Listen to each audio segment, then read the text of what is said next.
Bueno, primero que todo, gracias a todos los presentes por asistir al ciclo de conferencias. Ya vamos un poco avanzados en lo que en muchos aspectos de han habido varias presentaciones bastante buenas y agradecemos totalmente la asistencia que han tenido a cada uno de estos. Hoy tenemos a Pablo.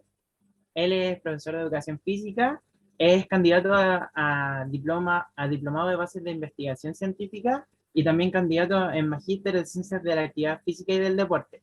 Él nos va a hablar hoy día sobre los suplementos deportivos y nada, espero que les guste a todos y que se anoten por favor en el chat su nombre y sus dos apellidos, por favor, y al establecimiento al que pertenecen, en el caso de que sea la universidad, la UPLA, o que sea otro establecimiento, por favor, para poder dejar registro de las personas y que cualquier pregunta o manito se responderán al final. Más que nada eso. Pablo, ¿puedes comenzar nomás? Ya, perfecto. Bueno, me suman los saludos a todos los presentes. Como dijo José, mi nombre es Pablo y soy profesor de educación física de la Casa de Estudio Igual de la Universidad de Playa Ancha. Hoy les voy a hablar sobre los suplementos deportivos, que es un área donde yo me he estado desarrollando en los últimos años. ¿Ya? Principalmente vamos a ver los suplementos que están relacionados al rendimiento deportivo, porque también hay suplementos que se utilizan tanto como para salud o para personas con alguna patología en específico.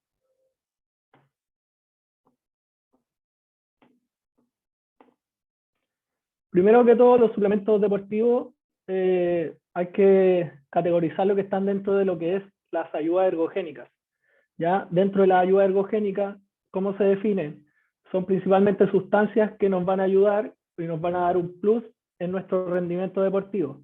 Dentro de esas ayudas ergogénicas vamos a tener ayudas ergogénicas a nivel mecánico, a nivel fisiológico, a nivel psicológico, como últimamente se ha visto, por ejemplo, con lo que son el coach motivacional, a nivel de ayudas farmacológicas, que aquí se encuentran todo lo que son esteroides o productos que intervengan en la parte hormonal de los atletas, y a nivel nutricional, que este es el último punto donde están los suplementos deportivos. Ahora, como bien había dicho, un suplemento deportivo o nutricional va a ser un producto que se va a tomar vía oral y que va a contener un ingrediente que busca mejorar el rendimiento o la recuperación de la persona. Dentro de los suplementos deportivos encontramos, por ejemplo, barras proteicas, batidos de proteína, los famosos preentreno, creatina, aminoácidos. Ahora, todos se preguntan, dentro de toda la gama en lo que es el comercio de suplementos deportivos, el primer cuestionamiento es si son efectivos, el segundo es si son seguros, sobre todo cuando hablamos de seguridad en atletas, ya que pueden dar doping, y también si está permitido su uso, ya sea de forma legal o también a nivel de federaciones. En ese sentido, hace un par de días, yo diría que un par de semanas, el Instituto Nacional Australiano del Deporte, que es un estamento que se dedica a calificar los suplementos en cuanto a la evidencia científica que ellos tienen, la última revisión que ellos hicieron fue el año 2018, y ahora la del 2021 hubo algunos suplementos que avanzaron de categoría y otros que quedaron en categorías anteriores debido a la evidencia actual que ellos tienen. En ese sentido, el Instituto Australiano del Deporte califica en cuatro bases la suplementación deportiva, desde la A hasta la D, siendo el nivel A los suplementos con mayor evidencia científica, que son los que voy a tocar en esta presentación, debido a que son muchos suplementos. Bueno, en esta imagen, que es de Andrés Zapata, nutricionista, que es un nutricionista colombiano, que forma parte del Instituto Nutricional, nos da un resumen de lo que dijo este estamento, que principalmente divide en la categoría A, como bien decía, los suplementos con mayor evidencia científica, y dentro de esa categoría hay 3 subcategorías. Encontramos los alimentos deportivos, donde se encuentran las bebidas deportivas, los geles deportivos, suplementos de electrolitos y las proteínas en polvo. También se encuentran los suplementos médicos, que aquí van a ser principalmente vitaminas y minerales, como hierro, calcio, vitamina D, multivitamínicos, probióticos y zinc. Estos suplementos médicos, como dice su nombre, tienen que ser recetados solamente por un médico. Y los suplementos para el rendimiento, que son los que más vamos a tocar en esta presentación, que se encuentran en categoría A, es la cafeína, la beta-alanina, el bicarbonato, jugo de remolacha, nitratos, creatina y glicerol. En esta presentación vamos a saltarnos lo que es el bicarbonato y el glicerol, que son suplementos específicos y que cuesta encontrarlo en el mercado. Por ende vamos a hablar los que son más comercializados y usados tanto por atletas profesionales como amateurs.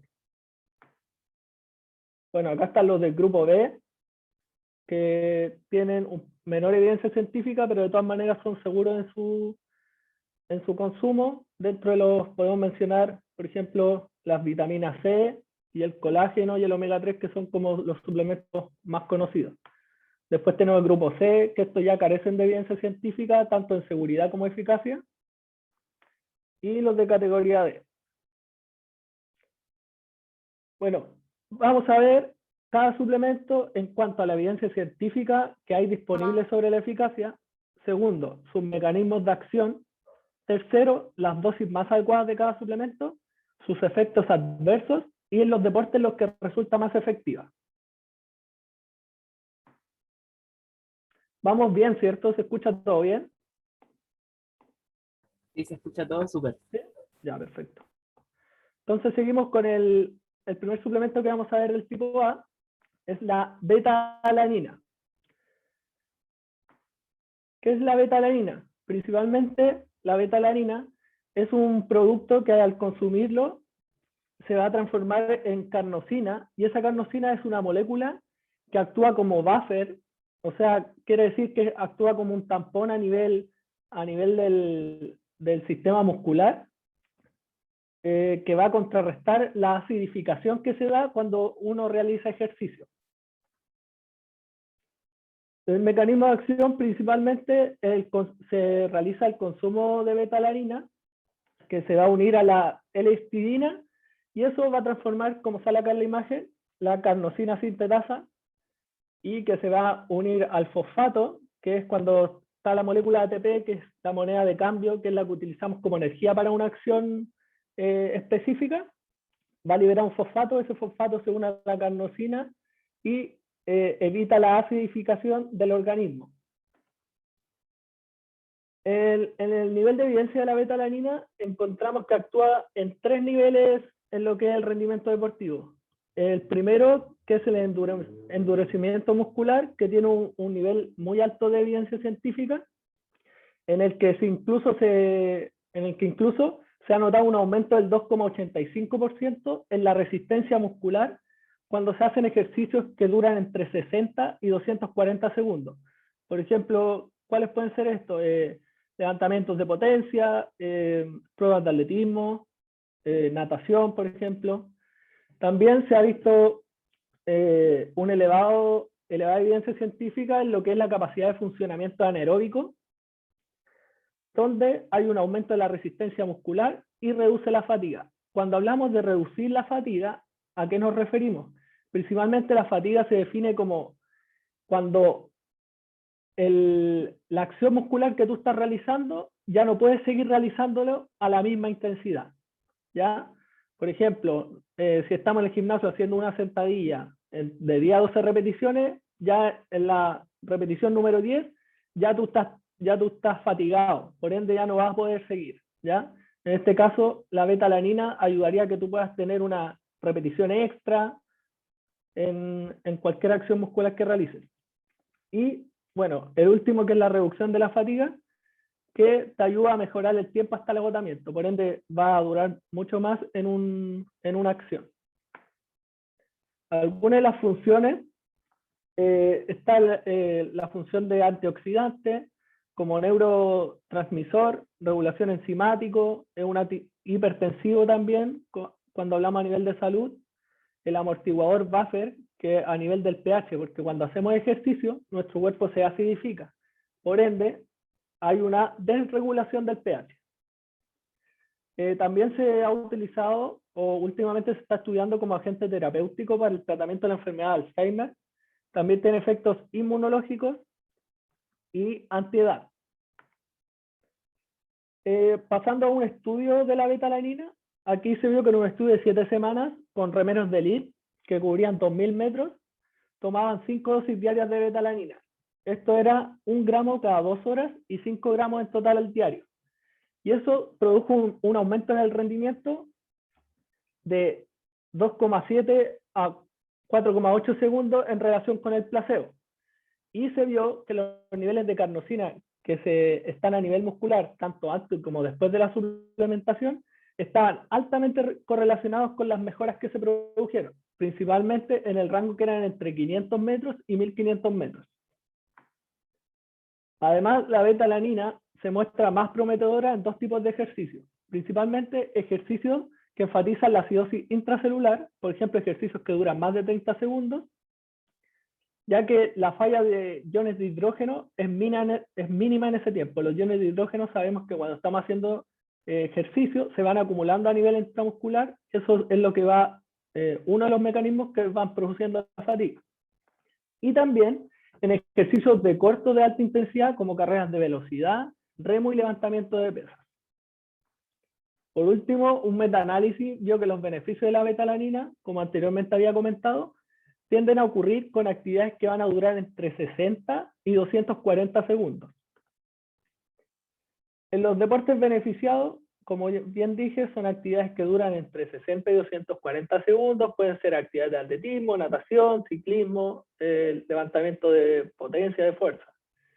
Y la dosis, según la Sociedad Internacional de Nutrición Deportiva, que es el ISSN, en un artículo publicado en 2015, dice que lo ideal es consumir de 4 a 6 gramos al día de betalanina, dividida en 2 gramos o 1 gramo por cada toma, y durante 4 semanas como fase de carga, para posteriormente ingerir 1,6 gramos al día en fase de mantenimiento.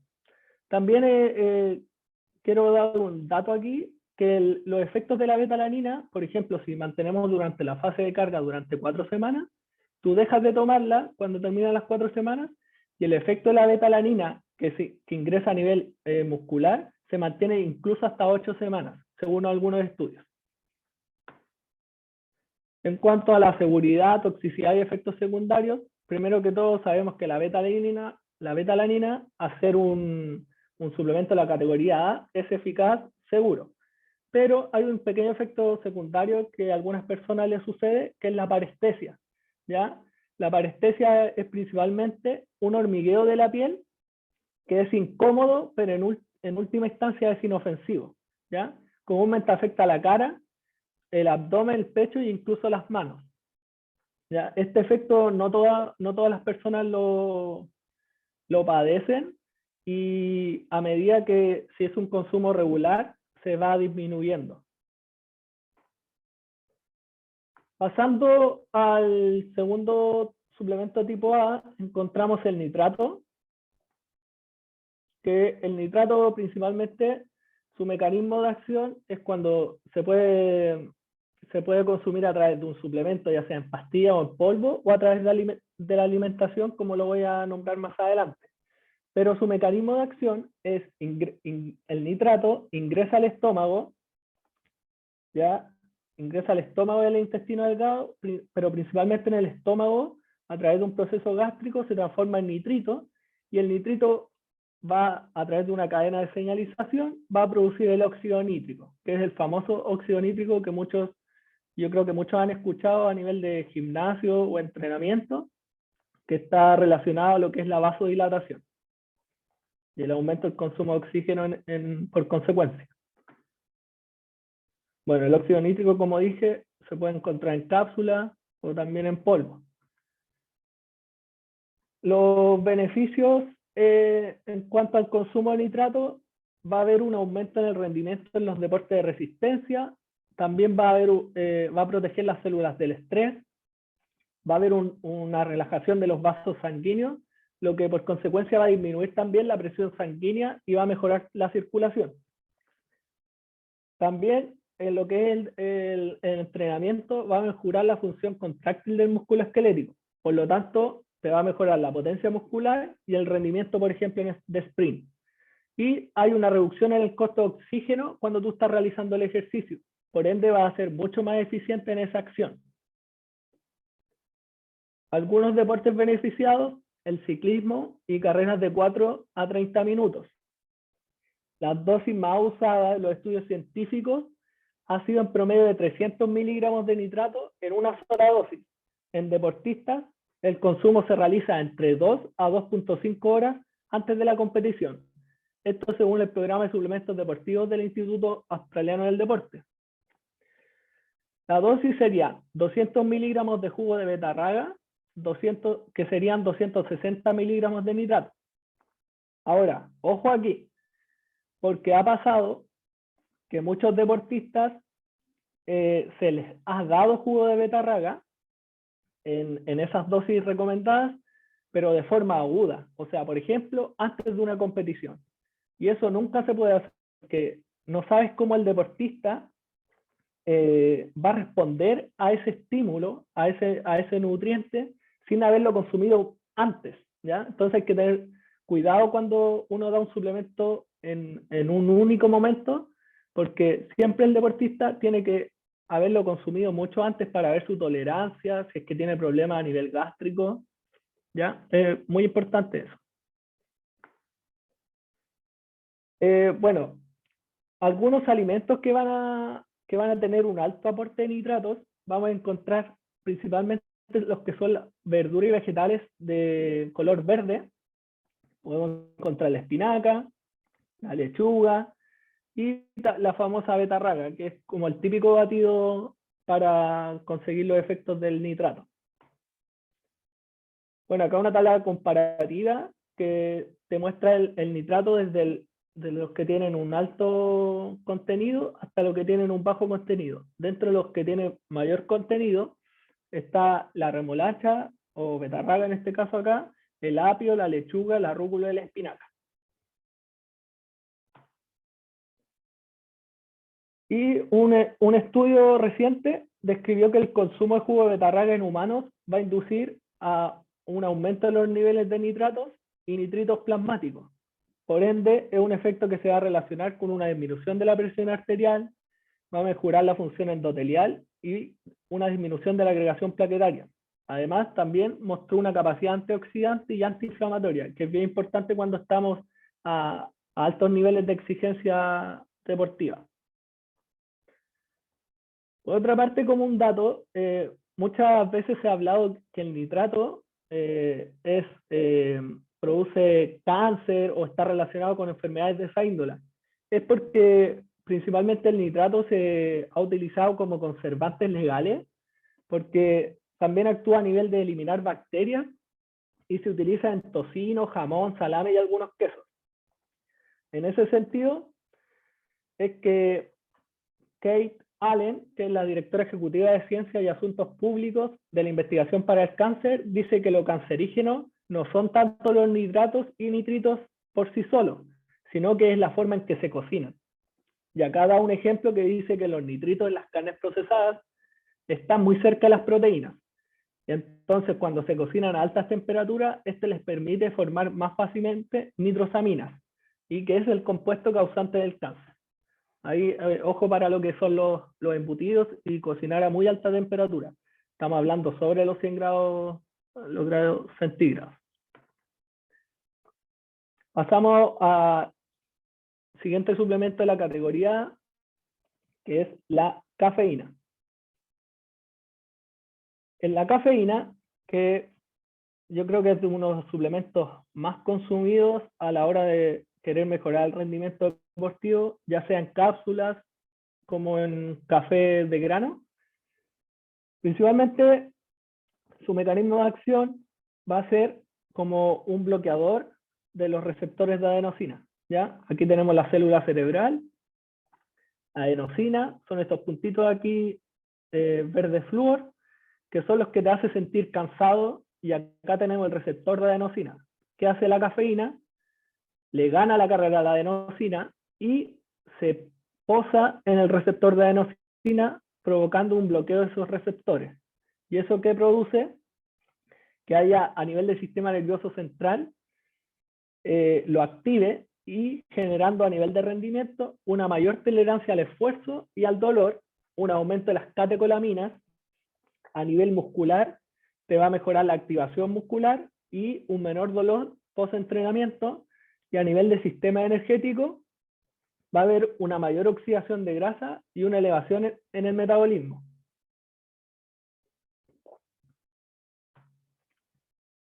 ¿Cuáles son las dosis de cafeína? La dosis recomendada va entre los 3 a 6 miligramos por kilo de peso. ¿Cómo se consume? Unos 45 a 60 minutos antes del entrenamiento. Ojo que también aquí en el consumo de la cafeína muchos dicen, pero mejor tomarme un café. Ya, en ese sentido el café obviamente aporta cafeína, pero muy poca cantidad. Por ejemplo, una persona que pesa 70 kilos, por ejemplo, le damos una dosis de 6 miligramos por 70, la cantidad de cafeína que te va a dar va a ser entre 200 a 300 miligramos. Para conseguir esa cantidad de cafeína en un café de grano, tendrías que tomar aproximadamente unos 400 500 ml. Y créeme que para antes de entrenar no va a ser la mejor opción. Por eso se consume en tabletas o en polvo. Dentro de los deportistas beneficiados con la cafeína van a ser las pruebas de resistencia, también esfuerzos explosivos de corta duración, como los levantadores de potencia, y también la capacidad anaeróbica. Algunos efectos adversos o contraindicaciones para la población. Una es la posible tolerancia a la cafeína, que pasa cuando hay un consumo recurrente en el tiempo, frecuente. Por ende, ya por ejemplo los 300 miligramos que consumía el atleta anterior ya no le hacen efecto. Por ende, se tiende a subir las dosis de cafeína. Es importante que conozcan también que los estudios sobre la cafeína y su consumo han demostrado que hasta 1 gramo es como la dosis máxima que se ha estudiado, que no podría no tener complicaciones. Todo depende de la persona.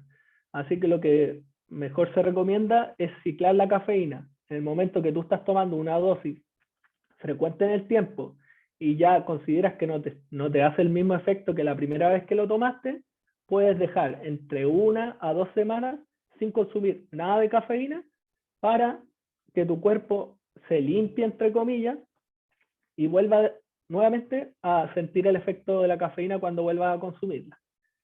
También la población hipertensa está contraindicado totalmente. Las personas que sufran taquicardia, nerviosismo, diarrea o sudoración. Estos últimos, como el nerviosismo, diarrea o sudoración, puede ocurrir sobre todo cuando se toma en exceso la cafeína. Bueno, acá un estudio que compara a nivel de la saliva de los atletas la diferencia entre tomar una cápsula de cafeína, tomar café o tomar Coca-Cola. Aquí vemos que el beneficio de tomar café es que en el café el pico de cafeína se da mucho antes que el de la cápsula. Por ejemplo, acá al tomar un café de grano tenemos el pic a los 42 minutos versus que la cápsula lo tenemos a los 67 minutos. Pero aquí ojo con el tema que dije que un mayor consumo de café, 400, 500 ml, claramente no es lo adecuado para cuando tú quieres entrenar, ¿ya? Pero esas son las diferencias entre tomarlo de forma líquida o en cápsula. Bueno, aquí un ejemplo de algunos alimentos o bebestibles en este caso que contienen cafeína. Acá podemos ver que un café descafeinado tiene 3 miligramos de cafeína. También tenemos a la Coca-Cola, que tiene 40 miligramos, la Red Bull, y ya un café de grano totalmente.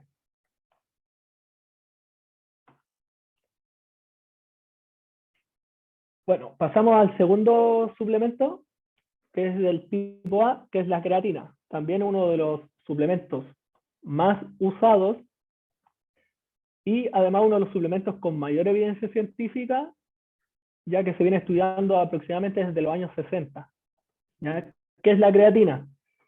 La creatina es un ácido orgánico que va a estar formado por 3 aminoácidos.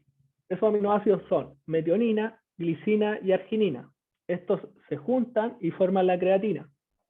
¿Dónde se va a almacenar esta creatina? La creatina se almacena a nivel de células nerviosas y en los músculos. Aquí un típico suplemento de creatina.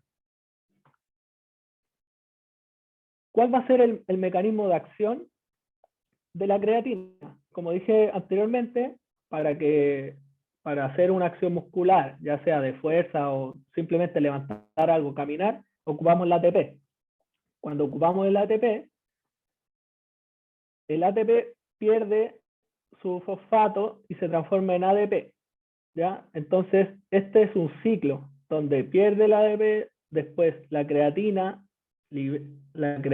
libera su fosfato, se une al ADP y vuelve a formar ATP. Y así es un ciclo. Entonces, si tenemos mayor concentración de creatina a nivel muscular, nos va a ayudar principalmente en la disponibilidad energética en el ciclo del ATP.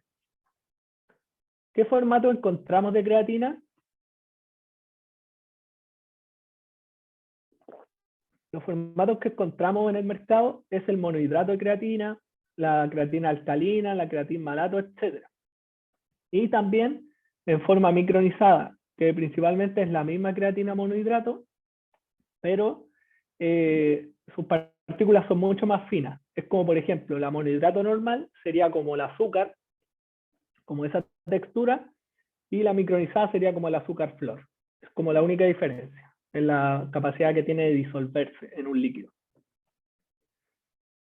Ahora, la creatina que tiene mayor evidencia científica y que ustedes van a encontrar ya sea en farmacias o en tiendas especializadas, va a ser la creatina monohidrato. ¿Ya? Esa es la con mayor evidencia y seguridad en su consumo. ¿Cuáles van a ser algunos de los beneficios que vamos a obtener con el consumo de creatina?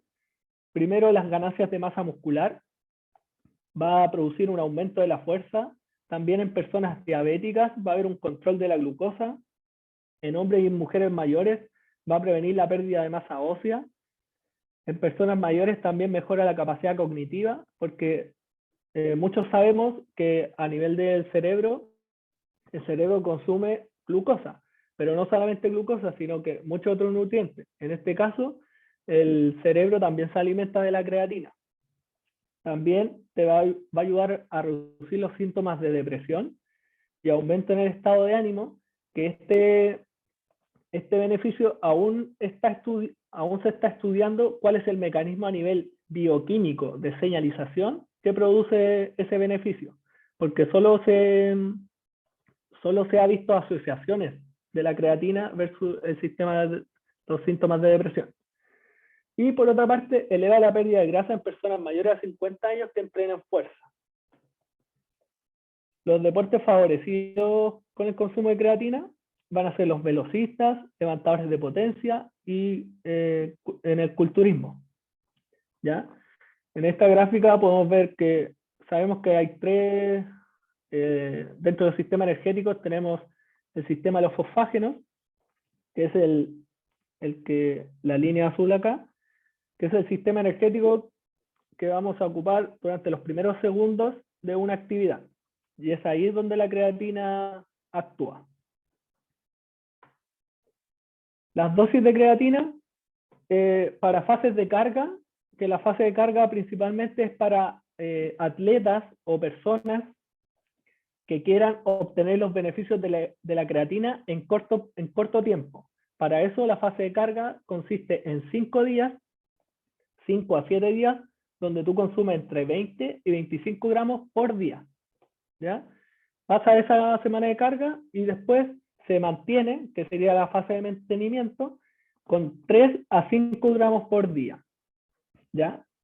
Entonces, si tú no quieres hacer la fase de carga porque buscas, no, por ejemplo, no vas a competir en 5 días, no buscas como un efecto rápido, puedes comenzar con 3 a 5 gramos por día, que sería la fase de mantenimiento, y se puede prolongar durante toda la vida si quieres, porque no hay efectos secundarios en la creatina, su consumo. Hay estudios longitudinales durante mucho tiempo, incluso hasta 20, 30 años de consumo de creatina y no se ha visto ningún efecto secundario. Y para los que ya quieran ser mucho más exactos en el consumo, la fórmula sería 0,08 gramos por kilo de peso, ¿ya?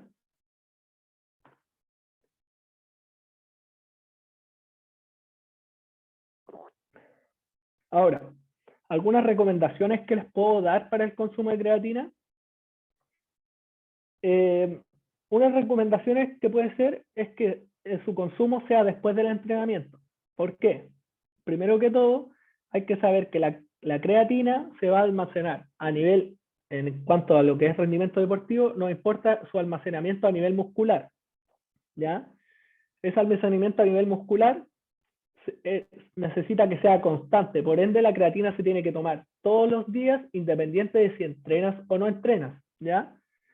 Ahora, la hora del día en que tú lo tomes, hay estudios que dicen que hay un pequeño plus si lo tomas después de entrenar, porque esa toma después de entrenar va a ayudar a la recaptación del glucógeno muscular. Ya sabemos que al entrenar ocupamos tanto como el sistema de fosfágeno y también el sistema glucolítico, donde va a consumir el glucógeno que tienes para hacer el ejercicio. Por ende, después de entrenar, esa creatina va a ayudar a que los depósitos de glucógeno se vuelvan a llenar, podríamos decir, ¿ya? Por ende, eso te va a ayudar en la recuperación también.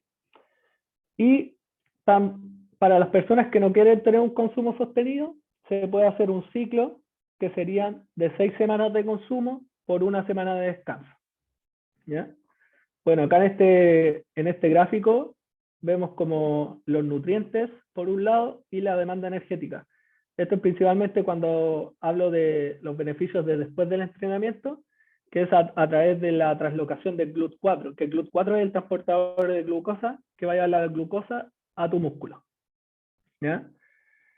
Y un punto acá que está en rojo, que es este consumo de creatina va a lograr un mayor volumen muscular, ya que también favorece el aumento de glucógeno muscular, como dije, y también produce una retención de agua a nivel intracelular, y eso va a optimizar la síntesis de proteínas, ¿ya? Al tener en cuanto a su seguridad y eficacia, como dije, suplementos que tienen los niveles o estándares más altos, pero hay mucho mito al respecto sobre que produce daño renal.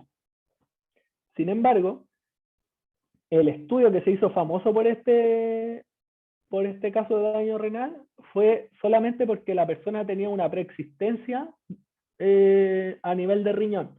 Por ende, personas sanas no deberían tener ningún problema. Y lo otro son las analíticas alteradas. La creatina, si tú de un día a otro empiezas a consumir creatina, lo más probable es que cuando te haga un examen de sangre, tus niveles de creatinina van a estar un poco aumentados, pero nada que asustarse, a no ser que tus niveles de creatinina estén sobre el rango normal. Ahí podría hablar de un problema a nivel de riñón.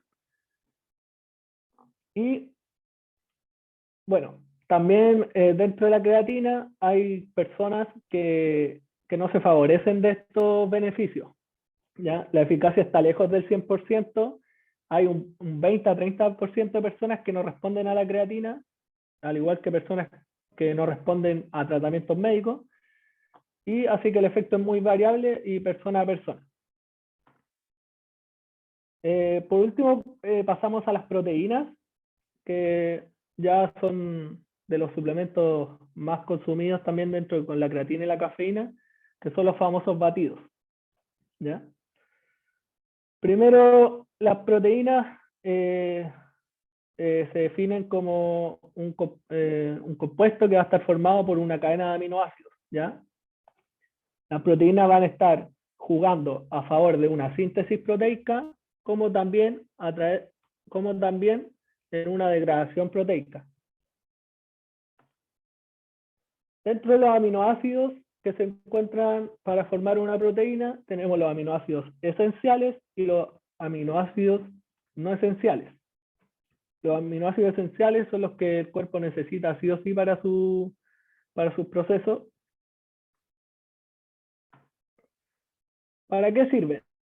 Las proteínas no solamente hablamos a nivel muscular, sino que tienen funciones biológicas. Vemos que tiene a nivel estructurales, energéticas, a nivel enzimáticas, hormonales, defensivas y contráctiles. Pero como en esta presentación estamos hablando de lo que es ligado al deporte, vamos a ver los tipos de proteínas de acuerdo a lo que es el batido de proteína. Por ende, dentro de los tipos de proteína tenemos los concentrados de suero de leche, que es el famoso whey protein, el aislado de suero de leche y el hidrolizado de suero de leche, y también la caseína. Y también tenemos proteínas de origen vegetal, donde encontramos la proteína de soya, la proteína de arvejas, de arroz, legumbres, etc. En cuanto al análisis el análisis de las proteínas, aquí podemos ver un análisis según el valor biológico. El valor biológico se refiere a cuando tú ingieres esa proteína, cuál es el porcentaje que se absorbe de esa proteína que tú consumes. En este caso, el valor biológico más alto es de la proteína de suero de leche, por eso su consumo. Después tenemos el huevo, la carne de vaca, la caseína, la proteína de soya, de guisantes y de trigo. El trigo en este caso es gluten.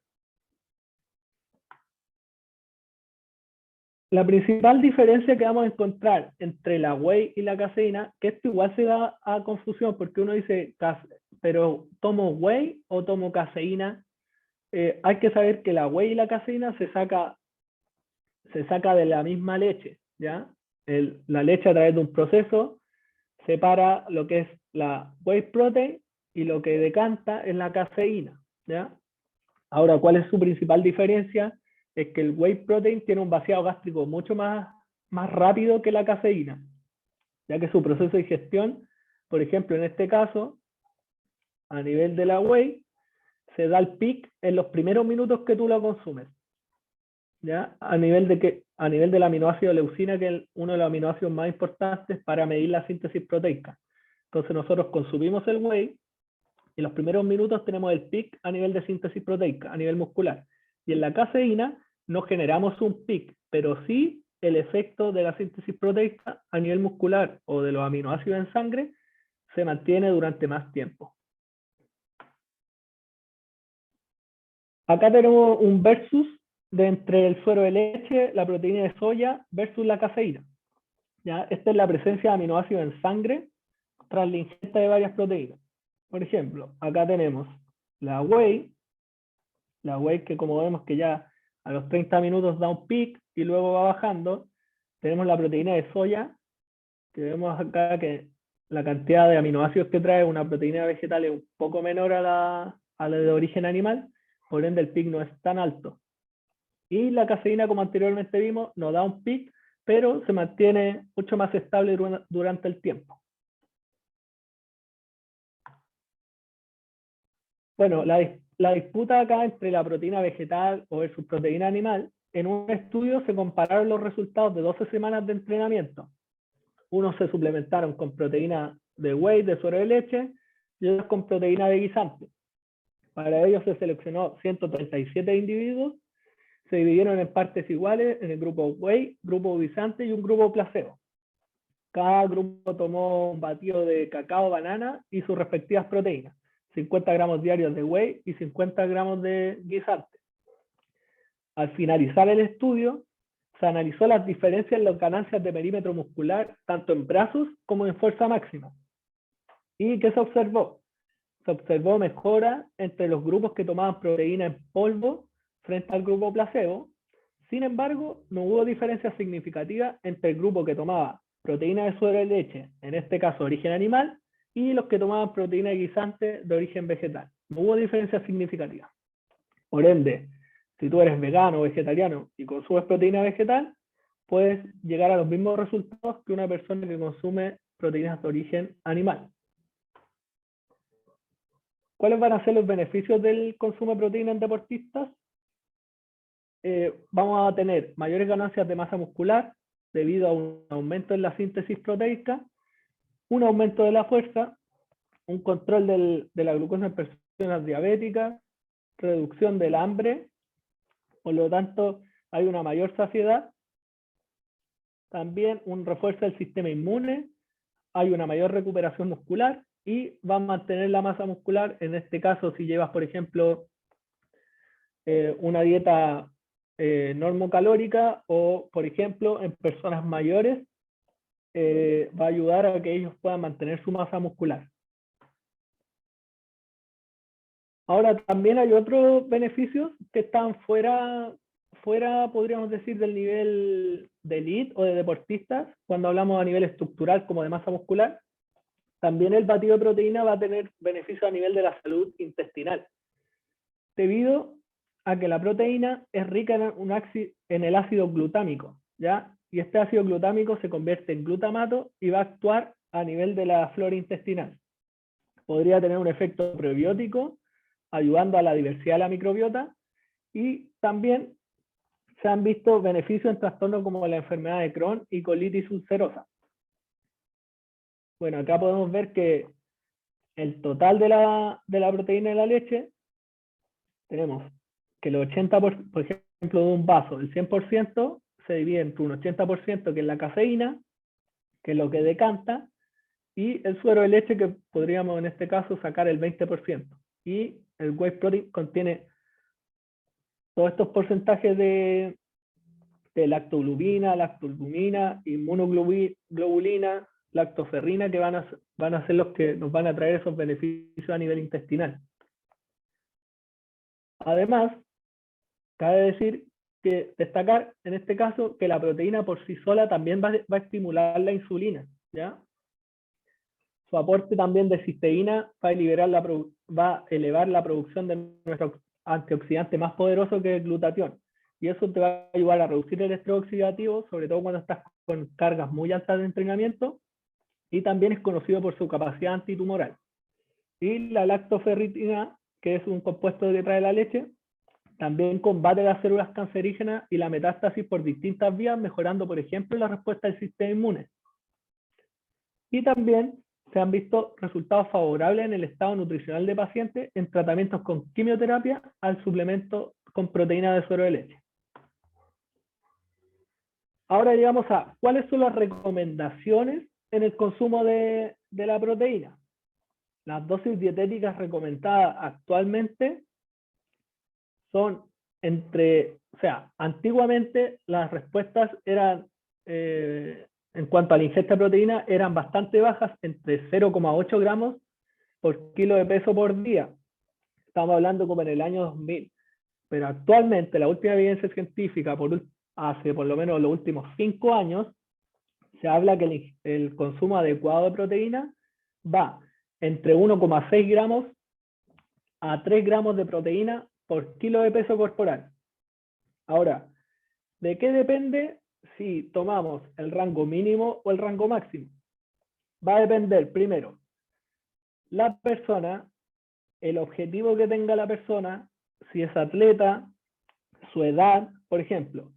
Una persona que está en un déficit calórico, por ende, que quiere bajar de peso, lo importante es que esa persona aumente su consumo de proteína para así que ese déficit calórico produzca un bajo de peso a nivel de grasa y que no pierda su masa muscular.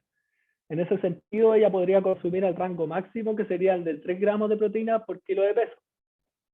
También rangos altos de proteína se ven en las personas mayores para también mantener su masa muscular. Y cuando queremos cuando queremos ganar masa muscular, y estamos en un superávit calórico, por ende estamos consumiendo más calorías de las que gastamos, nuestro cuerpo automáticamente ya se pone en modo de mayor síntesis proteica, por ende el consumo de proteína no debiese ser tan alto y podría rondar entre 1,6 gramos hasta 2 gramos por kilo de peso corporal. Este es el consumo diario de proteína. Ahora, que sabemos cuál es la dosis que tenemos que consumir de proteína, la pregunta sería, ¿cuál es el timing de la ingesta? ¿Cómo tengo que consumirlo? ¿Cada cuántas horas? ¿Cuántos gramos de proteína por comida?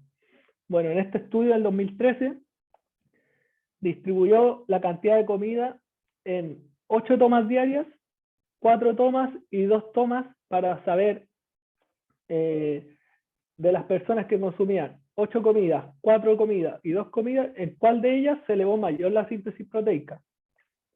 Y aquí, como muestra este gráfico, vemos que dividieron 8 comidas de 10 gramos de proteína y su capacidad de síntesis proteica a nivel miofibrilar se dio hasta este nivel. Después vemos acá que 2 comidas de 40 gramos llegó hasta este nivel y vemos que los que tuvieron mayor síntesis proteica fueron las personas que separaron en 4 comidas de 20 gramos de proteína. Hay que destacar que tanto grupo A, B y C consumieron la misma totalidad de proteína, que fueron 80 gramos, solo que cambió la división de la proteína en cada toma. Ahora, que sabemos las dosis, sabemos que también es importante el timing de la proteína, que serían entre unos 20 gramos a 30 gramos por cada comida que tú hagas. La tercera premisa que podríamos dar es cómo yo puedo escoger una buena proteína. Primero, para escoger una buena proteína tenemos que guiarnos porque cuenten con los sellos de calidad y también en Chile que cuenten con la resolución sanitaria correspondiente para saber que no es un producto adulterado. ¿Ya? Los productos que se comercializan la mayor parte acá en Chile son productos de origen americano y europeos. Por ende, van a tener estos sellos, que por ejemplo el sistema HACCP, se basa en pruebas científicas de peligros para la salud humana. Y este que vemos acá, el Informed Choice, es un programa de análisis de la calidad del suplemento a nivel deportivo. Otra cosa que es importante conocer es que además que te salga la información nutricional, tanto calorías, carbohidratos, lípidos, también tiene que traer un perfil aminocídico o más bien conocido como perfil de aminograma, donde te muestre que la cantidad de aminoácidos por cada porción que tú tomes de ese producto. ¿Ya?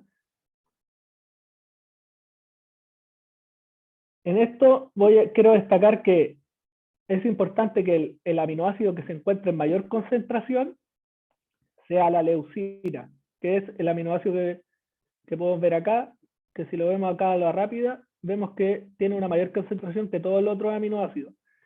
Eso quiere decir que es una proteína que va a cumplir su objetivo en cuanto al deporte, que es aumentar la síntesis proteica. Es importante que la cantidad de leucina esté entre los 2 a 3 gramos de leucina por cada porción de proteína que tú consumas.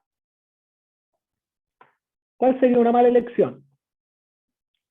Por ejemplo, este producto, te muestra las calorías, te muestra las grasas, etcétera, pero no tiene un perfil de aminograma, donde te diga cuántos aminoácidos trae por cada uno. ¿Ya? Terminando con eso, vamos a pasar a los mitos más escuchados, porque la idea es que se aprendan cosas prácticas para que puedan replicar en sus vidas, o también si son entrenadores con su cliente o deportistas. Uno, el mito más escuchado es que la proteína engorda. Esto, en mi opinión, se da porque los suplementos deportivos siempre están asociados como al culturismo, a alguien grande, a un atleta de élite. Entonces, dicen que que sobre todo las mujeres dicen que al consumir esos productos, ellas pueden engordar. Por lo tanto, eso es un mito. Y además es uno de los macronutrientes que solamente te va a aportar 4 kilocalorías por gramo, ¿ya? Versus, por ejemplo, las grasas que te aportan 9 kilocalorías por gramo. Entonces, tú puedes excederte en el consumo de proteína y no te va a engordar, porque la proteína, el exceso de proteína que tú puedas tener, se va a usar para otros procesos de tu sistema, de tu cuerpo, ¿no? A nivel enzimático, no solamente a nivel muscular. Y si tienes un exceso allá mucho más de lo que se sabe, ya la proteína se va a excretar a nivel de la orina. Por ende, no hay ningún problema. Segundo, la proteína genera daño renal. Bueno, eso también lo vimos con la creatina, que principalmente solo te va a generar un daño renal, o no te genera un daño renal, sino que se va a acrecentar un daño renal en el caso que tú ya tengas problemas al riñón. Tercero, que la creatina produce calvicie. Bueno, uno de los mitos que se escucha cada vez menos, pero también lo destaco porque al día de hoy lo escucho. El cuarto, que los suplementos son esteroides y que prefieren lo natural. Bueno, aquí vimos que los suplementos, por ejemplo las proteínas, no solamente encontramos proteínas en batidos, nosotros consumimos proteína a través de nuestras comidas diarias, ya sea un yogur, una leche, un pescado, legumbres, etc. ¿Ya? Por ende no son esteroides. Cuando hablamos de esteroides estamos hablando de productos que van a dañar tu eje hormonal y no son un nutriente. 5. ¿Cualquier proteína me sirve? Bueno, vimos que no cualquier proteína va a servir o va a ser lo óptimo. Por eso hay que elegir una buena proteína, un buen origen y en las dosis correspondientes a tu persona. 6. La creatina engorda porque me retiene agua. Ya esto también es un mito. Sí, la creatina te puede ayudar a ganar un poco de peso, entre 1 a 2 kilos, pero principalmente es por la retención de agua que se da, pero a nivel intramuscular. O sea, estamos hablando a nivel de dentro del músculo. No es un agua subcutánea que uno se vea gordo. ¿Ya? Séptimo, hay personas que dicen, prefiero reemplazar una comida por un batido de proteína. Ya, en este caso, eso sería un error, porque los batidos de proteína, como su nombre lo dice, son de proteína. Nosotros cuando consumimos alimentos, no solamente obtenemos proteína de los alimentos, obtenemos carbohidratos, grasas, vitaminas, minerales, y eso es importantísimo, que en cada comida nosotros tengamos un abanico de nutrientes, y no solamente la proteína. Algunas herramientas prácticas para que ustedes puedan hacer sus propias investigaciones de acuerdo a suplementos que han escuchado o que quieran consumir.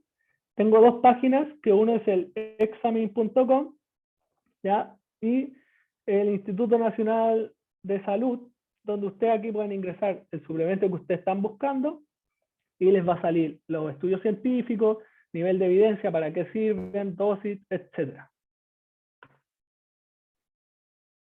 Ahora, para resumir un poco toda esta exposición, es uno, que el consumo de suplementos deportivos no son obligatorios. 2, que si queremos obtener beneficios de la creatina, es importante suplementarla debido a su bajo aporte a través de alimentos. Esto es un punto que quizás se me fue decir, que el consumo de creatina, tú puedes conseguirla a través de los alimentos, pero se hace casi imposible, porque tendrías que consumir entre 3 a 5 kilos de carne magra roja para obtener 5 gramos de creatina. Por ende, por eso se suplementa. Además, podría tener posible efectos en enfermedades degenerativas, lo cual podría impactar principalmente en personas mayores.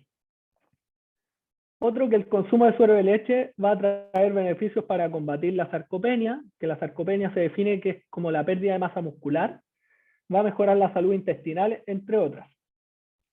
También que actualmente no hay diferencias significativas entre el consumo de batidos de suero de leche versus los de proteína vegetal cuando hablamos sobre los beneficios a nivel de la ganancia de masa muscular y la fuerza, pero siempre y cuando se iguale la cantidad de aminoácidos. En este caso, lo que hablaba de la leucina. es importante conocer que 100 gramos de proteína vegetal no va a traer la misma cantidad de leucina que 100 gramos de origen animal. ¿Ya? La mayoría de las veces es 2:1. O sea, si yo quiero tener 2,5 gramos de leucina del suero de leche, que son 100 gramos, para obtener los mismos 2,5 gramos de leucina de estos 100 gramos, en vegetal tendría que consumir el doble, en este caso 200 gramos. Siempre importante la información nutricional de los alimentos. La cantidad moderada de proteína diaria va a ser entre 1,6 a 2,2 gramos en promedio y podría llegar incluso hasta 3 cuando son atletas, principalmente en culturismo, cuando están en un déficit calórico restrictivo, personas que se encuentren postradas y personas mayores. Por otra parte, si la persona tiene alguna enfermedad renal o hepática, debe consultar a su médico antes de suplementarse. Y hasta el día de hoy no hay evidencia que los suplementos provoquen alguna enfermedad. Y como para finalizar, es que la suplementación no es más que una manera, dentro de muchas, de llegar a un requerimiento diario de nutrientes. Por lo tanto, no es magia. También el consumo de nitrato va a estar relacionado a la mejora del rendimiento en deportes. Sin embargo, también con una adecuada alimentación podríamos obtener esos beneficios.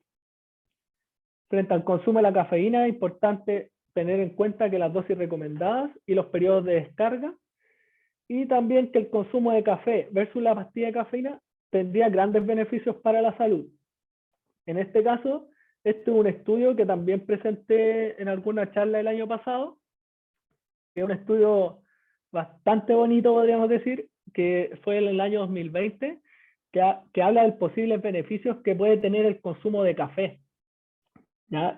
Este estudio incluso muestra una asociación entre que los beneficios que te trae el consumo de vegetales y frutas podría igualar los beneficios que te da el consumo de café. ¿Ya? Aquí dice que el consumo habitual de café podría estar relacionado con menor causalidad de muerte en todas sus causas, con la prevención de la diabetes mellitus tipo 2, Parkinson, entre otros. ¿Ya? Es un estudio bastante interesante. Por ende, como consejo, tomen café, los va a ayudar porque trae unas propiedades que igualan a las propiedades que pueden obtener a través del consumo de vegetales y frutas. Bueno, y para terminar, aquí dejo mis redes sociales. Me pueden encontrar como Pablo Ignacio M en Instagram, mi correo. Hay algunos acá que me conocen, respondo todos los correos, los Instagram, todas las consultas particulares que puedan tener. Y también los invito a un grupo de Facebook que se llama Educando sobre Nutrición y Ejercicio, donde voy subiendo constantemente tanto evidencia científica sobre nuevos suplementos deportivos, estudios científicos sobre ejercicio físico y también tips de entrenamiento. Así que los espero en esas redes y cualquier duda o consulta me la pueden hacer llegar. Ahora no sé si vamos a dar paso a las preguntas. Sí, Pablo, muchas gracias por tu presentación. Agradezco tu disponibilidad. Igual al momento de hablarte al tiro aceptaste ayudar, así que eso es muy bueno. Muchas gracias. No sé si alguno tiene alguna pregunta que desea levantar la mano o escribirla en el chat para poder leerla y que Pablo la pueda responder. Bueno, te escriben felicitaciones igual en el chat. Bueno. Yo tengo una pregunta, aprovechando que ya estoy aquí. Sí, Por ejemplo, en el caso de la alimentación, ¿ya? lo pongo en el ámbito escolar, por ejemplo, que a mí me pasó que en práctica las niñas como que se acercaban y era como, profe, ¿qué puedo comer? Lo que pasa es que como que estoy gorda y no sé qué puedo dejar, que yo he visto que dan estos suplementos, que el Herbalife, Entonces, en ese caso, de una estudiante de enseñanza media en un colegio, ¿qué me recomendarías tú como si ella quiere empezar como a tomar un suplemento o algo por el estilo, ¿qué es lo que tú me recomendarías como para yo poder guiarla? Ya, Obviamente mira, llevarla a un nutricionista, pero me refiero a que tú cachai que de repente hacen más caso a la influencer del Instagram que sí, a, eso es verdad. que a los especialistas. Bueno, primero que todo, en ese caso, como tú dices, es importante que cualquier persona que quiera iniciar una mejora en su hábito alimenticio o deportivo, es importante asesorarse con un profesional, ¿ya? En este caso, un nutricionista.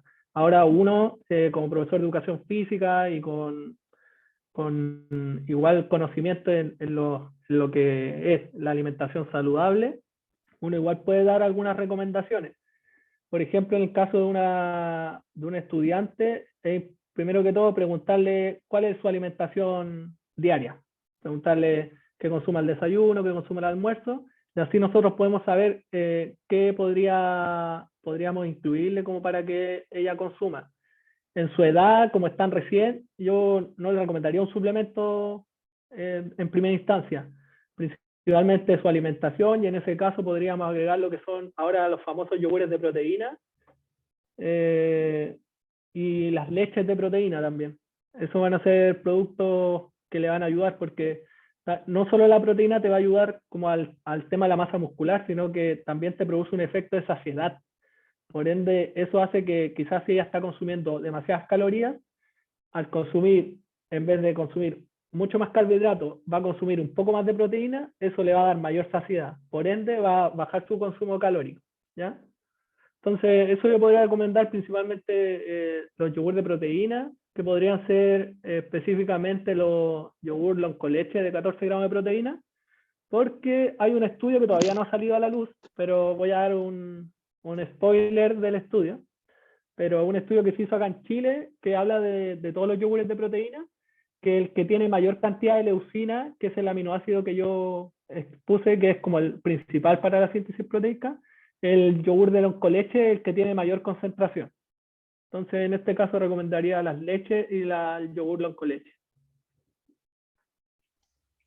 Muchas gracias, Pablo. Sí, esos yogures de proteína como que entraron como muy famosos y como que lo empezaron a consumir harto. Y lo con leche, por lo general, la gente como que le hace el quite y se va como a lo típico Soprole y cosas así. No es por Probable, sí. nombrar marca aquí, Pero ahora creo. ya saben lo que pueden elegir para optimizar los objetivos y los resultados que quieran obtener. Muchas gracias por tu respuesta. Eh, Hay una pregunta en el chat que dice, en cuanto al café, ¿es el café de grano el mejor para el consumo de acuerdo a lo que señalaste en el resumen? Ah, ya. Sí, mira, podríamos dividir que yo siempre estoy en la dualidad entre lo que es el consumo de suplementos, tanto para objetivos de salud o para objetivos de rendimiento, ¿ya? Cuando hablamos para objetivos de rendimiento, cuando buscamos mejorar marcas principalmente, ahí yo recomiendo lo que es el café, la cafeína, que es como en cápsulas, ¿ya? Por lo que anteriormente conté, que obviamente un deportista antes de una competencia no se va a tomar medio litro de café, ¿ya? Pero cuando hablamos del otro lado de la moneda, que hablamos de salud, cuando hablamos de salud, eso era lo que yo hablaba en el resumen de la exposición, que cuando hablamos de salud, el consumo de café, de grano, el que uno se toma en la casa, el café de grano, eso va a traer beneficios a nivel, pero de salud, porque tiene varios componentes que son se me olvidó el nombre específico ahora, pero son los que te van a ayudar, te van a aportar nutrientes específicos, y también se está asociado a que las personas que consumen café tienen menor riesgo de mortalidad, tienen menor riesgo de tener diabetes tipo 2, ¿ya? Igual es importante que el estudio de eso son asociaciones, no es causalidad. No, eso, la diferencia es que, por ejemplo, yo pesco un grupo de personas y digo, ya, estos toman café, estos no toman café. Entonces, los que toman café dicen, ya, los 100 que toman café no tienen diabetes. Entonces se asocia que los que toman café no tienen diabetes. Entonces, tampoco es algo que sea tan concreto todavía. Pero sí se ha visto, ahora lo importante es que sea café de grano, ¿ya? No el instantáneo, ¿ya? Porque eso, la propiedad del café se encuentra en el de grano. Gracias. Hay otra pregunta en el chat que dice, ¿los suplementos son de origen animal, vegetal o depende de la marca? Sí, pues, los suplementos, bueno, todas las marcas tienen distintos suplementos pues, de origen animal y vegetal. Como te digo, el de origen animal, por ejemplo, como dije yo, el suero de leche, la cafeína, que es la proteína como de absorción lenta, pero en todas las marcas va a encontrar los dos tipos de orígenes, ¿ya? Va a depender de tu gusto, tu ideología en este caso, si no consumes cosas animales, entonces, pero puedes puedes encontrar en todos lados. O sea, antes era más difícil encontrar las proteínas vegetales, pero últimamente con el gran crecimiento de las personas que consumen menos proteína de origen animal, se ha abierto bastante ese mundo. Sí. Mira, hay otra, creo que es como una acotación, creo. Dice, en menores de edad que se vuelven veganos o vegetarianos, ¿existen suplementos también para ellos? Entendiendo que muchos no tienen medios para ir a nutricionistas y por ende muchos se autorrecetan productos, perdón, o por consejo de sus propios padres. Sí, mira, los pequeños, podría ser, los jóvenes entre, no sé, sobre 14, 15 años, pueden consumir suplementos. Pero como dicen acá, en el caso que si no tiene los medios para ir a un nutricionista, menos va a tener los medios para comprarse un suplemento, que igual sabemos que son productos que tienen un costo alto, ¿ya? Por ende, en ese caso, como me preguntan por vegano y vegetariano, principalmente aumentar el consumo de legumbres, ¿ya? Aumentar el consumo de legumbres y, por ejemplo, las lentejas con arroz, súper buena mezcla porque también el arroz es una proteína vegetal. Por ende, ahí tiene un buen combo entre la lenteja y el arroz, va a tener una buena cantidad de proteína.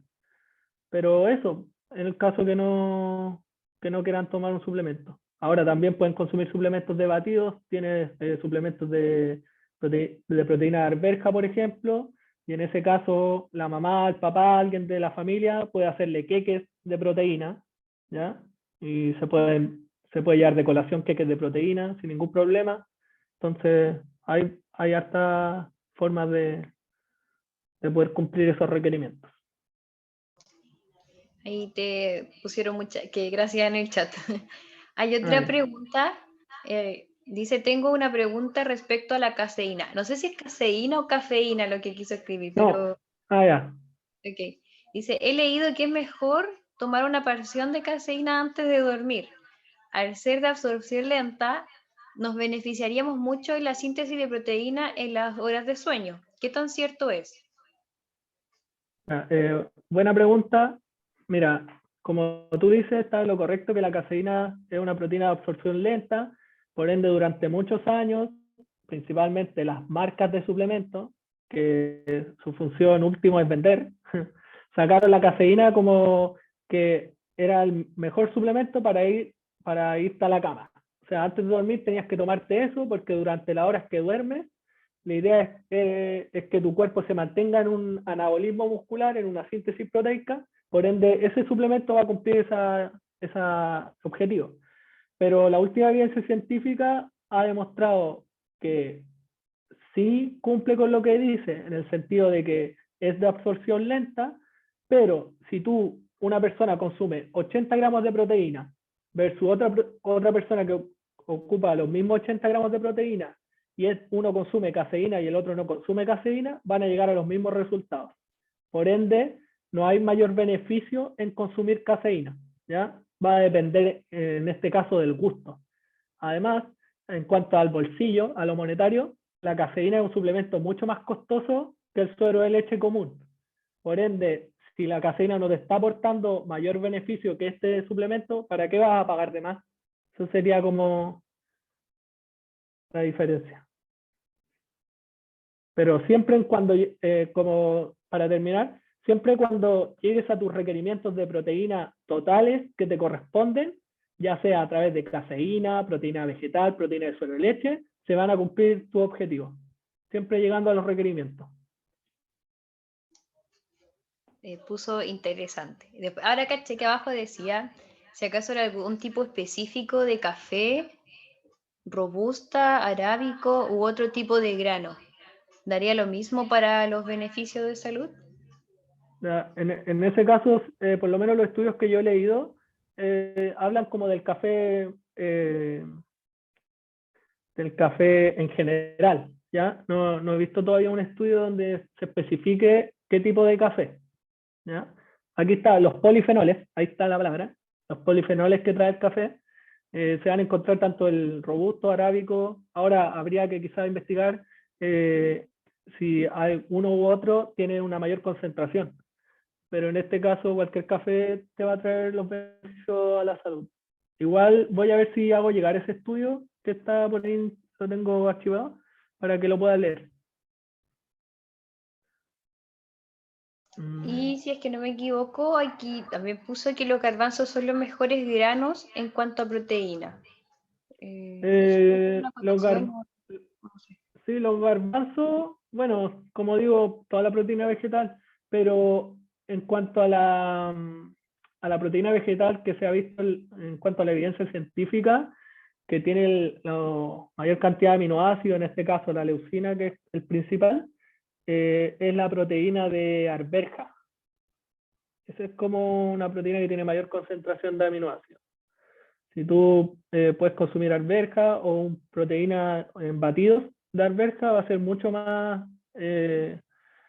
superior versus, ponte tú, la proteína de soya o la proteína de arroz. No quiere decir que sean malas, pero si tú quieres como hilar fino, en este caso es mejor la proteína de arveja. Muchas gracias, Pablo. Yo no sé si alguien más tiene alguna pregunta que le quiera hacer. Acá hay otra pregunta que no le había leí. leído. Okay. Esa dice que es conveniente el consumo de suplementos en personas mayores y si es así, ¿qué beneficios les aporta? Ya, bueno, ahí tengo harto que decir porque, por ejemplo, yo a mi abuelo lo suplemento con proteína, creatina, así que yo te puedo decir que es totalmente conveniente el consumo de suplementos en personas mayores, principalmente porque si tú te das cuenta, la alimentación que ellos llevan es bastante cargada más que nada al carbohidrato y poca cantidad de proteína. Y sabemos que por lo menos una persona tiene que consumir un mínimo de 1,6 gramos de proteína por kilo de peso. Entonces, si tú sacas como la calculadora y empiezas a ver cuánto comen de proteína, es mucho menos. Y eso no solamente le va a traer repercusiones a nivel de su funcionalidad como persona mayor, que a medida que avanza su edad va perdiendo funcionalidad. ¿No?